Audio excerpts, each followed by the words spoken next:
Well, in the US, you get shoot by a criminal. In Europe, you get stabbed by a criminal. Not too much a difference, in my opinion. I've done quite a few Shit Americans Say videos on my channel, but always from Reddit and thankfully, never from the comment section of one of my own videos. That is until my last video on the quality of life differences between US and Europe upset and confused many Americans. So today I'm here to set the record straight. My name is Evan Ettinger, and today we're looking at some common misconceptions that Americans have about the way the world works, which of course ranges from thinking having basic rights equates to communism to having a complete misunderstanding of the basics of grade school statistics, dealing with car-centric neighborhoods and more. This video might be more eye-opening than you'd expect. We're starting off with this comment. It is true, you might get shoot by a criminal in the US, and you might get stabbed by a criminal in Europe. However, I wouldn't say it's a difference in opinion. I don't feel like I need to describe the killing range and killing rate of a knife versus a gun. However, we don't really have to think about that either. If they'd just taken a second to read even the top comment and then Google it or just look up some data, they would have their mind blown. You see, top comment here we have, the knife argument doesn't work anyway, because America has a higher rate of knife deaths per capita than the UK, as well as gun deaths. Top comment in reply to that though, classic Shit Americans Say response. Pretty sure US has more people in a larger area. Jeez. Do you know what per capita means? No, I do not think they do, and that's the issue. Per capita has already factored that in. This is on a per person basis, and yet look at this graph. This is knife murders in the UK versus the US, and oh, that's strange. The US still has more, but I thought, isn't the right-leaning propaganda in the US constantly saying there's a lot of knife deaths in Europe? Oh, I guess that's true, but oh, you look at this one as well. Oh, that's gun deaths.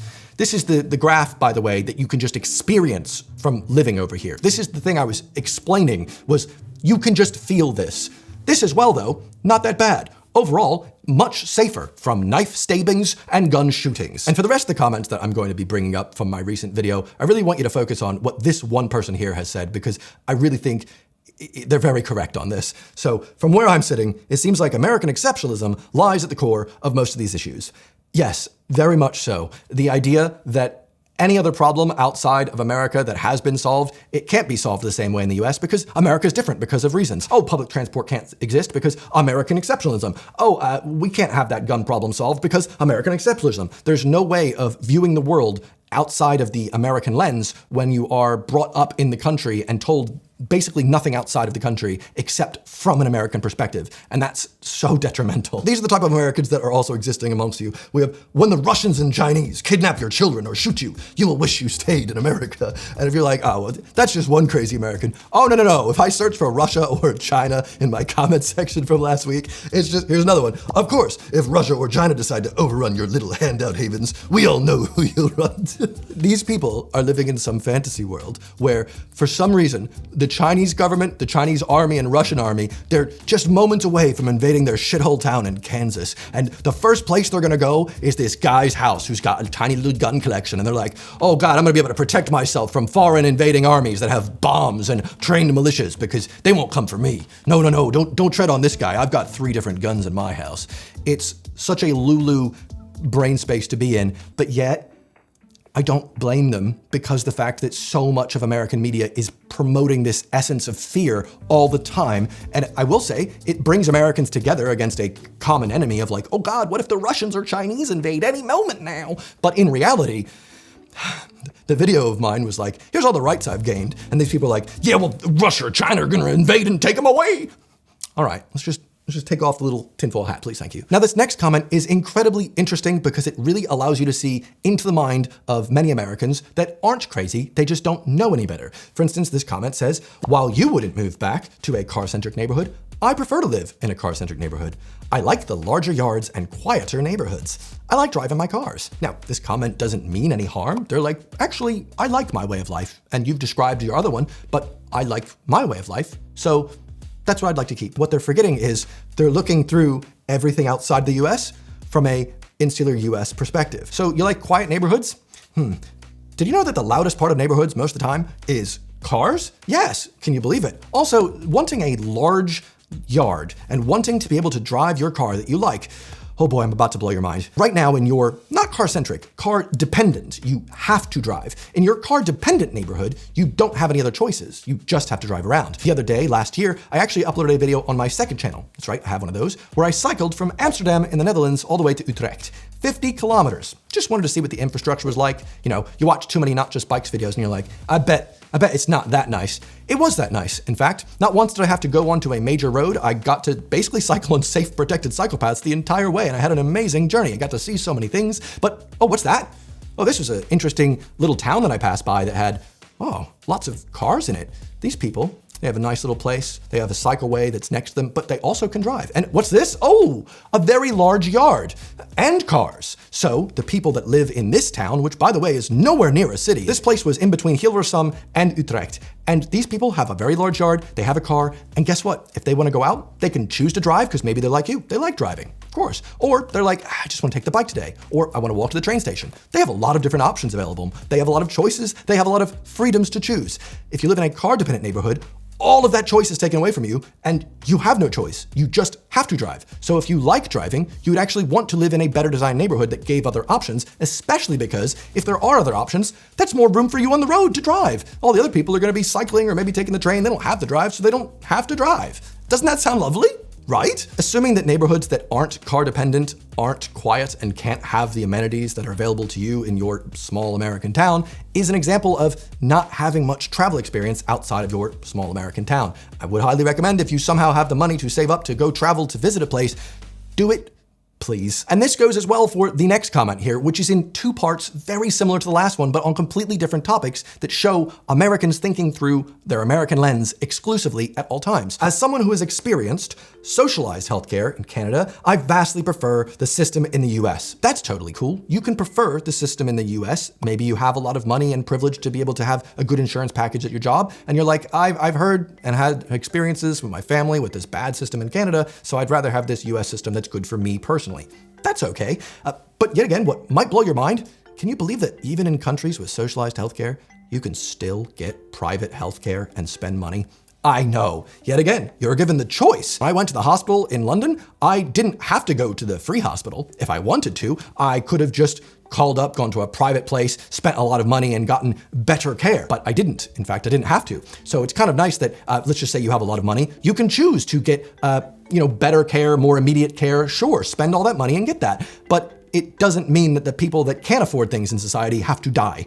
They actually can still get treated. It's kind of like the best of both worlds situation. And by you taking your large swathes of money to get private care, you're now freeing up the NHS's resources to now help the other people that don't have as much. So yet again, it's the best of both worlds. So why would you want a system that only has a private healthcare system that only the richest of society can afford and everyone else has to suffer and go bankrupt from being sick versus one in which everyone can get healthcare, right? That makes sense. But the second half of this comment is just as interesting to me and yet again has the same lens here. As for workers' rights, I don't understand wanting my employer to act as my parent. Okay, nobody said that. Little daddy issues maybe, I don't know. I view my employment as a business relationship and despise even the more limited laws in the US that force it into this paternal relationship. Okay, I will meet you where you are. So you view employment as a business relationship. What's the first thing you gotta do when you're entering into a business relationship? You gotta make sure you're both on even footing, right? You don't want any sort of imbalance of power so that one person has so much more power than the other that they can enact basically whatever they want and the other person just has to say yes because there's such a big imbalance.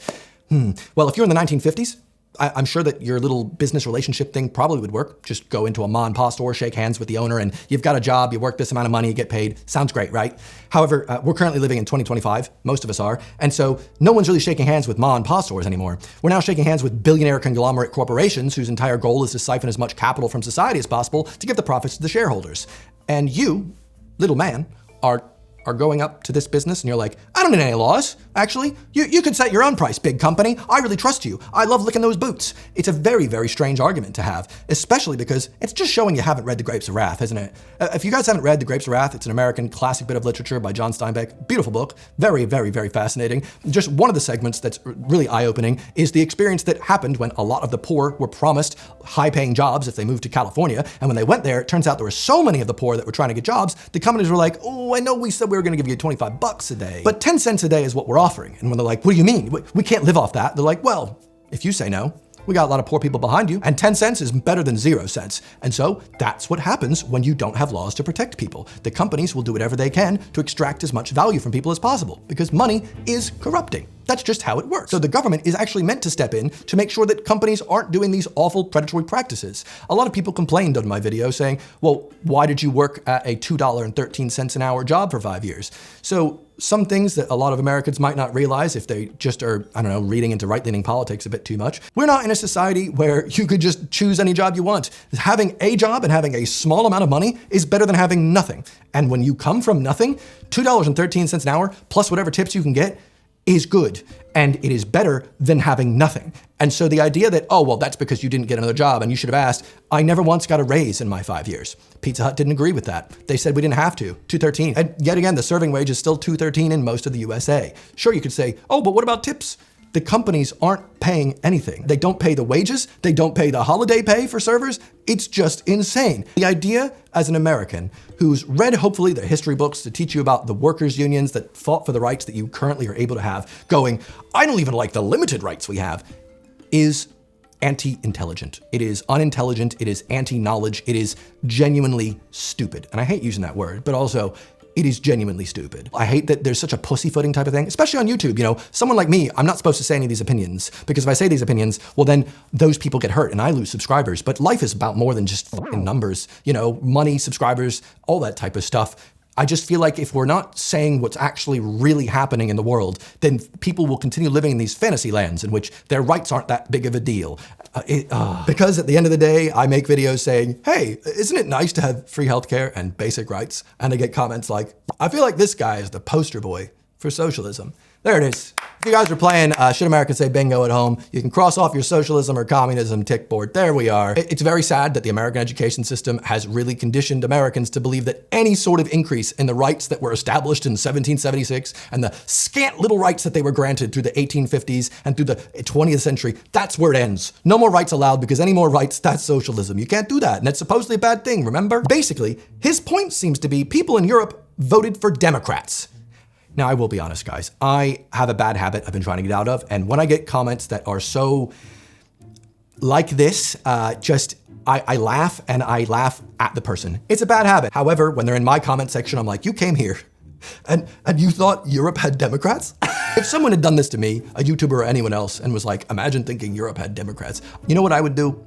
I would go to this website. It's really cool. It's called Google. And I would look it up and be like, oh, dang it. Okay. And then I'd reply saying, you know what I meant, you know, and yeah, sure, I'd know what he meant, but it's just funny that he's viewing the entire world through his American lens where everything is Republican and Democrat. That's it. I actually don't know anything else. And instead, he went for the actual standard American response. He didn't look up anything, didn't admit anything was wrong, didn't learn anything. You just doubled down. Well, healthcare, gun control, workers' rights, paid paternity leave, etc. They're democratic policies. Imagine not knowing you'd be called a socialist and a communist here for 100% supporting Democrats' agenda.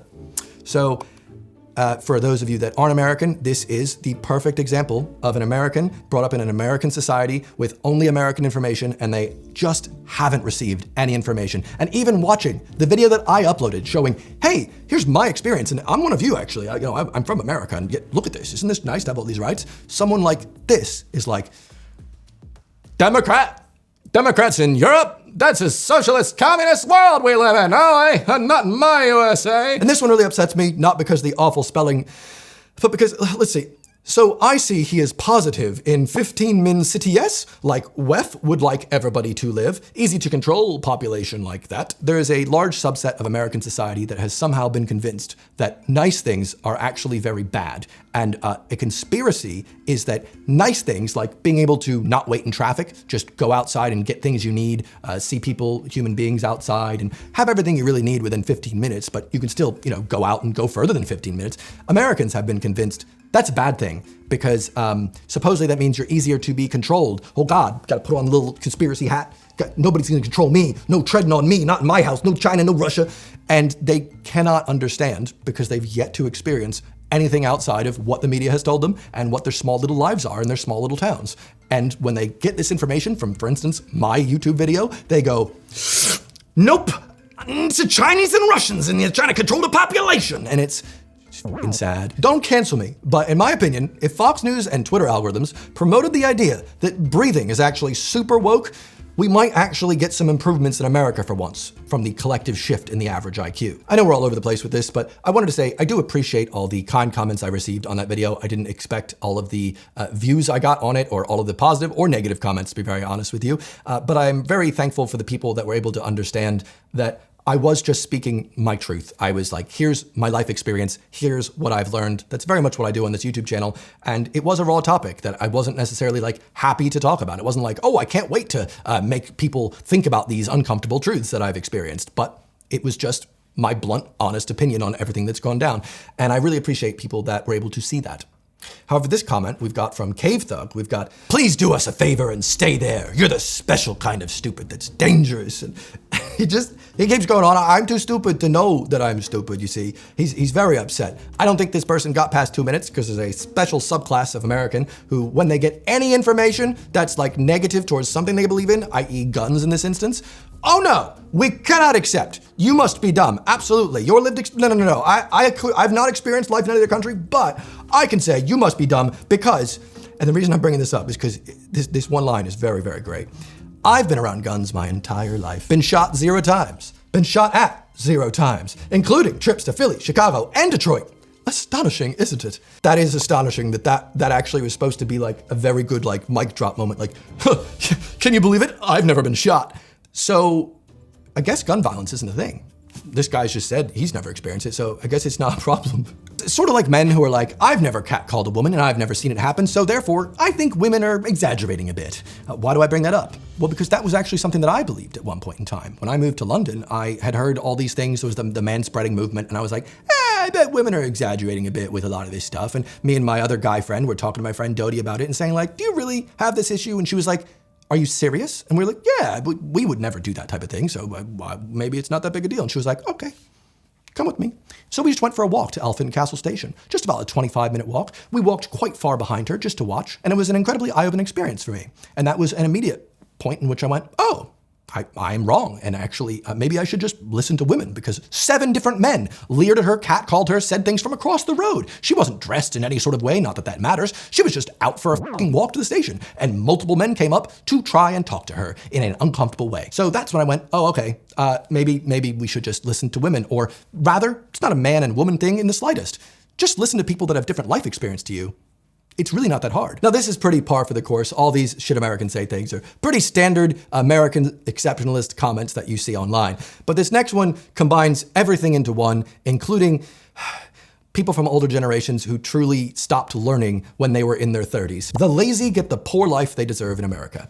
I do want to pause there to say, regardless if you're in America or any other country, if you are not doing well financially, just want you to know that's not because you're lazy. I feel like a lot of people from older generations seem to have just completely blinded themselves to the fact that when they were young, it was easier to get by because the wages were able to support themselves, buying multiple homes and cars and things that they wanted to do in their lives. Whereas today, because the wages have completely stagnated, but the cost of living has gone up, that's not possible. And no matter how hard people try, my mom had 2 jobs to try and support us, and yet there's people like this that are like, well, when I was a kid, yeah, when you were a kid, it was really nice, wasn't it? If only the people in your generation didn't, collectively screw over everybody else with your lovely policies. I was raised by good American parents and righteous American values. I have no trust fund or inheritance. I have a very healthy life and satisfying life here with a great career that I earned through determination, honest, skilled work, and an independent, strong mindset. This is a comment on a video where I was like, hey, I moved to the UK and I got all these rights. And this person's like, yeah, well, I got a lot of stuff in America through hard work and determination. Okay, I don't know how that's relevant at the moment, but we'll go on. I love this bit. He says, I have great healthcare. Great to be privileged. Congratulations. But I love this. I have more freedom than any first world country I've visited in any Europe. And I will say, I have to defer to this man. I have only been to 1 Europe. I've never been to the second one. I've heard good things. I've heard that, actually, no, I've heard according to him, it's not that good. Much disagree with most of this man's beliefs on America. Glad he's happy. Glad it works out for him. Thank you. He is of a younger generation, and many of them think the grass is always greener on the other side. So here's where you're wrong. You see, I don't think that. In fact, the video was me knowing that. That is a video of me saying, hey, guess what? Here's my life experience, and here's some stuff that I actually do know. I don't think that the grass is greener in terms of the quality of life things that I care about. I've actually shown you it very much is. So regardless of what your opinion is on, oh, these youngins think the grass is always, no, we know we're living in reality. We're not living in this world where you can just walk up to a job and shake hands and you got a job and you get enough money to pay for a car and pay for a house. No, we're living in 2025 in which times are struggling. You can't even afford a mortgage. No, mortgage. You're trying to pay rent. I know so many Americans that are struggling right now back where I'm from because they can't afford shit, because life is so expensive they can barely afford rent. And it's depressing when people that are in older generations just have their blinders on so far up their own asshole, they can't possibly understand. They stopped learning. I will continue enjoying my vast open spaces, responsibly owning firearms, and as many automobiles as I can reasonably afford. Such an American response. But I love this bit. And enjoy without dependence on trains and buses. Right now, myself, I could own a car if I wanted to. In fact, I'm not dependent on the bus or my e-bike or walking. I can choose anything. The only dependency is when you only have one option via cars, which is what you have. It's okay if you don't want to admit that and you don't want to admit any of these freedoms because it makes you feel insecure about yourself.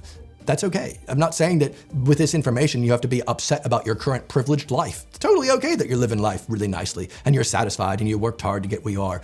But I'm really sorry to say, but a lot of people younger than you are struggling, and it's not their fault. It's actually the government's fault. It's actually your fault. And guess what? That might make you uncomfortable, but sorry, that's 2025. That's the world we're living in. And not to depress all the Americans in the audience, I just want you to know there are so many intelligent Americans that enjoy learning and enjoy finding out things and finding out they're wrong and then changing their opinion. And in fact, I really want to end on this lovely comment I got from Craven here, who says, whenever the subject of Americans abroad come up, I can't help but think about this quote from one of America's best, somewhat ironically.